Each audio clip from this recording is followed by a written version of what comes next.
هو المؤلف بين القلوب. الحمد لله رب العالمين بارئ الخلائق أجمعين وبائس الأنبياء والمرسلين، والصلاة والسلام على سيدنا وسيد العالمين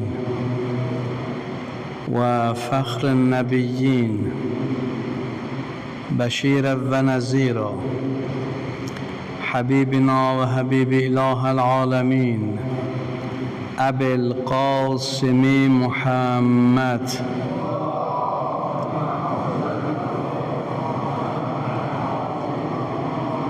وعلى ابن أمه وزوج ابنته وخليفته من بعده بلا فصل علي أمير المؤمنين أبي طالب عليه الصلاة والسلام، آلاته التهية وعلى بزعته الطاهرة صديقة الكبرى فاطمة الزهراء أم النقباء النجباء سيدة نساء العالمين سلام الله عليها، وعلى الحسن والحسين سيدي شباب أهل الجنة من الخلق أجمعين، ولعنة الله على أعدائهم ومنكر فضائلهم ومعانديهم أجمعين من الآن إلى يوم الدين. أما بعد، قال الله الحكيم: بسم الله الرحمن الرحيم. ألف لام ميم. أحسب الناس أن يتركوا أن يقولوا آمنا وهم لا يفتنون، ولقد فتنا الذين من قبلهم فليعلمن الله الذين صدقوا وليعلمن الكاذبين. صدق الله العلي العظيم. أوصيكم بتقوى الله ونفسي أيها المستمعون الكرام جميعا ورحمة الله وبركاته. Özümü və siz əzizləri şərəfli bir gündə Allah evində xutbə əsnasında, ibadət əsnasında Allah Teala'ya vagüzar edirəm. Allah bizi özündən özgəyə möhtac eləməsin. Aqibətimizi, axirətimizi xətimə xeyr qərar versin. Ata-anamızın xüsusində, müminlərin xüsusində olan duanı bizdən dərəcəyi qəbulə yetirsin. Gələn günlərimizi xeyrə təbdil eləsin. Bugünkü bəhs, bugünkü xutbə işarədir imtihan barəsində ki, Allah Teala və Təbarək yaratdığını əql sahibi olan insanı, Adəm evladını imtihan etmədən mükafatlandırmaz. Yəni, təbii ki, əvəz-bədəl ki var, bu əvəz-bədəl həmişə imtihan müqabilində olur. İnsanlar sınağa çəkilməsə, insanlar imtihan olunmasa, dəyər sahibi, dərəcə sahibi ola bilməzlər. Həyat qanunlarında da bu var. Əlbəttə qaynaqlanıbdır ilahi qanundan, Allah Teala'nın qanunundan bu qaynaqlanıb. Allah Teala da bəndəsini imtihan eləyir. İnsanlar da bəzən insanlara dərəcə vermək üçün, elmi dərəcə vermək üçün imtihan eləyir. Və bizlərə də deyiblər ki, ən kiçik bir imtihan zahirdə, əsl həqiqətdə böyük bir imtihandır. Ən kiçik bir imtihan yoldaşdır. Yoldaşlıqda bugünə qədər onlarla, insanla yoldaşlığımız olub. Hamısı səndən həmçiyin, həmrədif, bu gün yoxdur. Bugün sənlə həmçin olan dostlar, həmrədif olan dostlar qalmayıblar. Niyə? Baxır, görür ki, bəli, bir para yoldaşlıqlar var, təmənnalı yoldaşlıqlardır. O təmənnalı yoldaşlıqlar başa gəlməz. Görsə ki, təmənna yoxdur, görsə ki, məsələn, onların istəkləri hasil olmur, həman yoldaşlıqlar qalacaq yarı yolda. Bir para işlər var, umacaqlardan ibarətdir. Onlar da misal qalacaq. Quran barədə bir dənə Prop 96 vurubdur. Zərgərlərdə var da bu Prop 96. 83 var, 96 Prop var. Həman bu 96 Propu Quran vurubdur. Deyir, Əl-əxilləu bə'zuhum li bə'zin əduvun illəl muttəqin. Dünyada bəzi qardaşlıqlar ki var, dünyada dostluqlar, qardaşlıqlar ki var, bunların bir gün sonu var, sonu da hesab-kitab günüdür. Sondakı qiyamət günündə bunların bəziləri digərlərinə, bəzilərinə düşmən olacaqlar. İlləl muttəqin, müttəqilərdən başqa, möminlərdən başqa, pəhrizkarlardan başqa. Yəni, pəhrizkarlar qiyamət günündə səni dua eləyəcək. Kim ki səbəb olubdur insanın yaxşı rədifə yola düşməyinə, kim ki bais olubdur kiminsə pis vərzişlərdən uzaq düşməyinə, kimsə tövbəyə, kiməsə bais olubdur, o kəs səni qiyamət gününün hərasını görəndə, fəraqət günün görəndə, ağır bir günü, dəqiqəni görəndə deyəcək, Allah sənə ömür versin, Allah sənin dədəyə rəhmət eləsin ki, nə yaxşı ki sən məni vaxtında pis yoldan, pis vərzişdən qaytardın və mən yoxsa indi cəhənnəmin oduna, ocağına çevrilə bilərdim. Bəs dünyada bəzi insanlar var ki, bəli, filan kəsin xatirinə bir dənə sağlıqdır və filan kəsin xatirinə bir əl çal, filan kəsin xatirinə bir bəli, müəyyən iş görgünlə ki, bəli, o səni alqışlasın, hansı ki, həman yol həramdır, həman yol bəyənilmir, Allah Taalanın qəzəbi var. Allahın qəzəbi yolunda insanlar dostluq eləsələr, qiyamət günündə təbii bunlar düşmən olacaqlar bir-birinə. Niyə? Çünki insan əqllə orada boy götür eləmir. Peyğəmbər İslam buyurub ki, Əl-əqlü ma'ubidər rəhman. Əql sahibi o adamdır ki, insanı o əql Allaha bəndə etsin. Əgər bir əql ki, insanı Allaha bəndə eləmirsə, o əql vəbaldan özgə bir şey deyil. O əql insana ki, cəhənnəmi gətirib önünə qoyacaq, behişdən insanı uzaq edəcək və duası, heç görübsünüz bir zalimin, kafirin, dinsizin duası qəbul olsun. Heç görübsünüz ki, biz zalıma, rüşvətxora, şərəbxara bir adam münasibət bildirsin ki, məni dua eləginə. Həmişə gəlib etiqadlı insanlara müraciət ediblər. Mömin insanlara deyiblər ki, mənim haqqımda dua elə, xəstəm var, ya həbsdə olanım var, ya səfərdə olanım var. Yəni, insanlar etiqadı olan insanlara müraciət edirlər və bilirlər ki, bunların Allahla bağlantısı var. Zalimin rişe-i iqbalini bir ahı kəsər, mani rızq olanın ruzisin Allahı kəsər. Hətta qarışığa bir arpa sınığı aparırsa, ona mani olmaginan, o da heç olmasa sabahın fikirləşir. Amma sən bədbəxt insan sabahı fikirləşmirsən. Sabah qəbridə hesabı fikirləşmirsən, qiyaməti fikirləşmirsən, Allaha cavabı fikirləşmirsən. Qarışığa qədər səndə düşüncə, fərasət, hiss yoxdur. Deyərsən ki, Allah yaratmayıb, nəuzubillah, Allaha iftira olar. Allah yaradıb, sən leh eləmirsən. Sən tapdıyıb aradan aparmısan. Allah səndə hər şey yaradıbdır. Allah Teala fikir yaradıb, düşüncə yaradıb, idrak yaradıb, hissi yaradıb. Hər şey ki, insanın axirət qazanmağına səbəbdir, hamı xəlq olubdur. Sənin vücudunda məxluqdur bunların hamısı. Amma sən leh eləmirsən, əvəz bədəl eləmirsən. Müəyyən işlər var ki, Onları etmək əvəzinə onların ziddini eləmisən. Onların ziddini eləmisən. O surətdə bəli, əql neynəsin? Əql Allahın nurudur insanın vücudunda. Əgər sən onu leh eləmisənsə, burada müqəssir özünsən, günahkar özünsən. Bəs Allah Teala və Təbarək buyurur ki, mən imtihansız heç kəsə mükafat verməyəcəyəm. Tükəllimun nasu əla qədri uqulihim. İnsanlarla düşüncələrinin əndazəsində danışın. İnsanlarla nə qədər ki düşünürlər, o əndazədə danışın.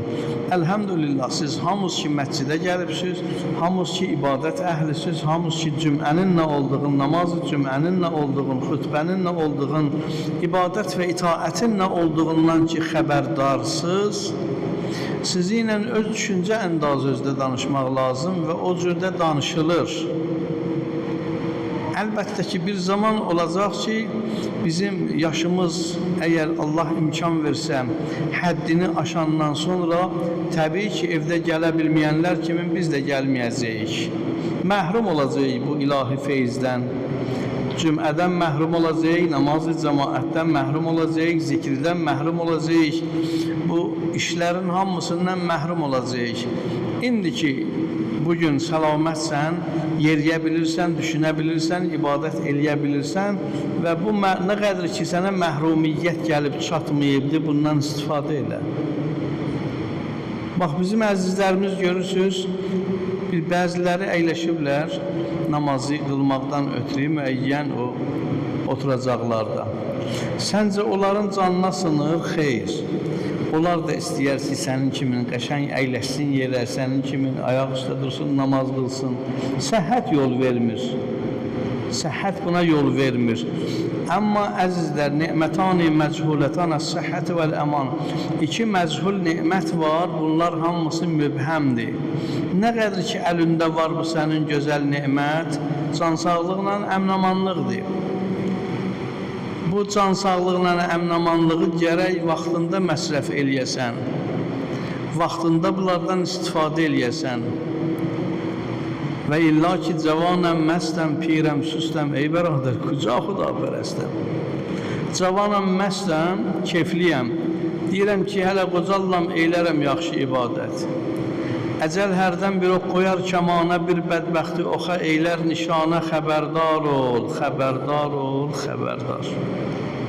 Həyatdır da, bilmək olmaz ki, kimə haçan xitam verilir, kim haçan sona çatacaq, cavandır, qocadır, əlildir, şəldir, kimdən ölüm yan keçib? Hadisələr kimdən yan keçib və görürsünüz, müəyyən şeyləri çəkiblər, qoyublar, misal üçün telefonlarınızda hamında var. Böyük sellər əmələ gələndə çöpü də aparır, şalbanıdır, maşını da aparır, evdə yıxır. O çöp üçün nə fərqi var ki, bu evdir, burada yaşayış var və yaxud nə fərqi var ki, bu maşındır, nə fərqi var ki, bu misal üçün şalbandır və yaxud insandır. Onun üçün heç bir fərqi yoxdur. Selin gücü hamını qarşısına qatmaqdır. Həyatda xitam gələndə bir cəmiyyətə, zəlzələ ilə, yellə, ondan sonra hadisə ilə, xəstəliklə, o bir cəmiyyətə əgər xitam gəlibsə, ilahi tərəfdən, orada uşaq da öləcək, qoca da öləcək, cavan da öləcək, hamısı öləcək, heyvanat da öləcək. Orada misal üçün insan fikirləşsin ki, filan kəs misal üçün ağaca ilişdi, sağ qaldı, bunun qisməti buymuş. Hələ məsəl üçün bəzi sağ qalanların ki, ömrünə xitam gəlməyib, onlar qala bilər. Allah Teala və Təbarəkin dərgahında gərək ona bəndəçilikdə itaət eləyəsən. Bu ayə-i şərifə ki, Qur'an şərifdə bu Surə-i Ənkəbutun 1-dən 3-cü ayəsini ecən. Əlif lam mim Həsibən nasu əyyutraku əyyəqulu amennə və hum la yuftənun və ləqəd fətənnəl-ləzīne min qablihim və liyələmənnəllâhu'l-ləzīne sədəqu və liyələmənnəl-kazibin. Bu ayə-i şərifədən İmam-ı Cəfər Sadiq əleyhissalatu vesselamdan sorğu eləyirlər, İmam Bağırdan sorğu eləyirlər və Həzrətin bu fitən barəsində sorğu eləyirlər. Bu fitən nədir? Adətən bunu təfsirçilər zərgərlərin üstündə götürüblər ki, zərgər əgər istəyir ki, qızılı başqa bir maddələrdən ayırsın, gərək onu misal üçün oda versin, qızıl maddəsi oda veriləndən sonra başqa tərkibdə misdən filandan bunlardan ayrılar. Onun da imtihanı odur. Müteal Allah biz insanları imtihan eləməmiş necür olar? Sənə o yoldaşlıqda ki, əvvəldə ərz elədim ki, yoldaş gərək yoldaşı imtihan eləsin. Bəzi xəyanətkar insanlar var ki, onlarla sən yoldaşlıq eləyirsən, eynən onların dərisi, ilanın dərsi kimi sərindir, yumşaqdır. Amma bixəbərsən ki, onun dişində nə var? Zəhər var. O sənin ailövün içinə gəlsə, sənin ailövə zərər verəcək, sənin ailəndə müəyyən qədər xoşa gəlməyən xislətlər mövcud olacaq. Sən imtihan etmədən bir kəsi evvə niyə buraxırsan, hərəmə niyə buraxırsan, qəlbivə niyə buraxırsan axı? Görürsünüz əzizlər, müteal Allah da insanları imtihan eləyir. Bəndəçilikdə insan imtihan olmasa, mümkün olmayan bir şeydir. Ez mükafatı əməl gafil məşo, gəndüm əz gəndüm bəcuyyət cavucav. Əməlvi mükafatından gafil olmaqla, arpa əkibsən, arpa pisəcəksən, buğda əkibsən, buğda pisəcəksən. Qalıbdır sənin öz gördüyün işin saf və nacir olmaqla. Çalış ki, saf iş gör ginən. Çünki hədis-i qudsidə müteal Allah buyurur ki, Hz. Əmir əleyhissalatü vesselam buyurur ki, yolun çox uzaqdır.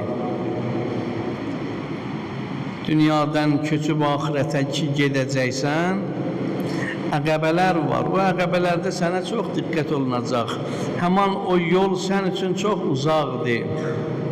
Nəzarətçilər də çox dəqiqdir. Dünyaya fikrin getməsin ki, dünyada tanışlıq vardı, dünyada dostluq vardı, filankəs filankəsin qardaşı oğlu idi, bacısı oğlu idi, əmsi oğlu idi, yaxud ki, ailəyə yaxındır. Bunlar ahirətdə heç biri yoxdur. Ahirətdə Qulami Həbəşi ilə Seyyid-i Qurəşinin fərqi yoxdur. İstəyir Peyğəmbər evladı olginan, istəyir ki, qara qul olginan, Həbəşistanlı olginan, nə fərqi? O da namaz qılanda deyir ki, İyyəkə na'budu və İyyəkə nəstəin. Seyyid balası da deyir ki, İyyəkə na'budu və İyyəkə nəstəin. Qalıbdır onu ixlasla deməyə, qalıbdır xalis deməyə. Nə cür demək? Ki, Allah Teala onu səndən xalisin istəyir. Necə ki, insan qızılın safı ilə nacirini yandırmaqla, əritməklə onu təmyiz verir, ayıra bilir. Biz insanlar da gərək Allah dərgahında Allah bəyənməyən şeylərin hamısından vaz keçək. Hətta qardaşımız da belə olsa, onu ki Allah bəyənmir, ondan gərək vaz keçək. Hətta evladımız da belə olsa, onu ki Allah bəyənmir, ondan vaz keçək. Mən bir məsələ ərz eləyirəm, çoxunuzu titrədəcək, amma eləyirəm də. Məsələ var, hədis var bu barədə. Əgər bir evlad ki ciddən, həqiqətən deyir ki, eləmirəm də. Güzel Əkbərin hukuknamasında var. Oğul mənimdir əgər, eyləməyin dəngəsər, oxul bura məl çəkin. Bu zahirdə bir şeirdir, lirikdir. Amma həqiqəti var, təməssüxürdür bu, məsxərə eləyir. İnsan oxumağın tərəfində olar, amma bu isə bu məsələyə cahildir. İndi əzizlər, baxın, bu məsələ bundan ibarətdir. Əgər bir evladı valideyn 3 dənə 7-dən keçirdibsə, 3-7 nədən ibarətdir? 1-7, 1 yaşdan 7 yaşa icən səğirdir, səğir, səbidir, uşaqdır. Kötəkləmək olmaz, döymək olmaz, incitmək olmaz. Bəs gərəksən tədricən bunun qulağına təlqin eləyəsən, xırda-xırda Allahın əhkamı deyəsən. 7-dən 14-ə icən sədiqdir. 7 yaşdan 14 yaşına qədər dostdur. Oğlan olsa ata ilə dostdur, qız olsa ana ilə dostdur. 7-dən 14-ə qədər sədiqdir, dostdur. Yavaş-yavaş gərək örgədəsən buna. Sənət istəyir, sənət, elm istəyir, elm. 14-dən 21-ə qədər də əzizlər. Üzr istəyirəm, 14-dən 21-ə qədər sədirdir. 7-dən 14-ə qədər gərək sən ona örgədəsən, təlim eləyəsən. Bu 3 dənə həddi keçən bir evlad sonradan əgər nankör olsa, ya zatə çəkəcək, ya sütə çəkəcək. Əgər sütü xarabdırsa, ora çəkəcək. Əgər zatı xarabdırsa, zatə çəkəcək. Sən isə öz öhdəvə düşən işləri onun üzərində gördün. Sən gördün.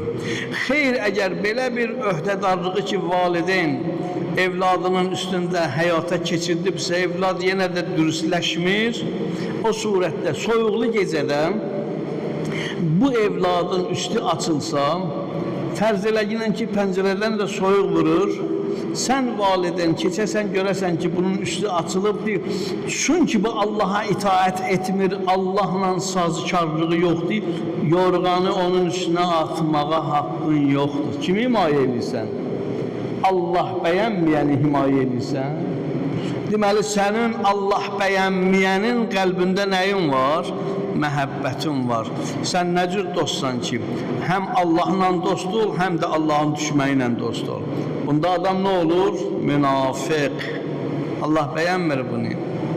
Çalış ki, Allahın dostu ilə dost ol, təvəlla. Allahın düşməni ilə düşmən ol, təbərra. Bizim dinimiz bu misyanın üstündə qurulubdur. Allah rəhmət eləsin Heydər Əliyev. Heydər Əliyev dedi ki, kompromensə getmək lazımdır. Bu kompromens nədir? Güzəşdir də. Bu kompromens də nədir? Əzizlər. Bunun bir dənə, iki dənə mənası var. Bir var, daxildən sən kompromensə gedəsən, onda olmadı ki.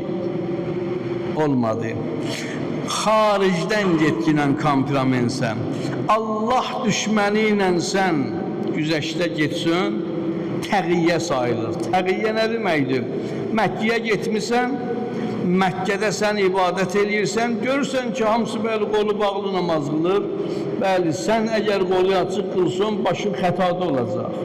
Müəyyən işlər var ki, orada sən çıxacaqsan nədən? Vərtədən xaric olacaqsan. Vərtədən xaric olmamağına görə orada gərək təqiyyə eləyəsən. İmam Cəfər Sadiq əleyhissalam var ki, leysə minni, kim ki təqiyyədən çıxsa bizdən dök. Yəni sən can xətəri, canı qoysan hər raca, sən burada gərək bu işi görməyəsən. Amma filhal, Allahın dostu ilə dost ol inan. Bir para işlər var ki, elə yaşadığın mühitdə də belə, yaşadığın şəhərdə də, məmləkətdə də belə, müəyyən güzəştlərə getməlisən, dostlar üçün getməlisən, müəyyən yerdə ailə üçün getməlisən, görürsən ki, təklənmirsən, necə ki, qoca kişi evdə təklənər bəzən, bunu da deyək də, artıq əza günləri keçib, arvad ki, bir evdə yaşlandı və yaşlı kişi oldu, yaşlı kişi təklənir, arvadın əshabı çoxalır. Nəvələr arvadın tərəfini tutur, ondan sonra gəlin arvadın tərəfini tutur, qızlar arvadın tərəfini tutur, kişi evdə təklənir. Onda kişi dilvi biraz qısa eləyirən ki, başın bəla görməsin. Əzizlər, burada da müəyyən qədər gərək kompromensə neynəyəsən? Gedəsən ki, səlamət görə gedib çıxa biləsən. Bismillahirrahmanirrahim. Qul əuzu birabbil fələq min şərri ma xələq və min şərri qasiqin izə vəqəb və min şərri nəffasati fil uqəd və min şərri hasidin izə həsəd. Muhammed Ali Muhammedə 3 dənə salavat zikr elə.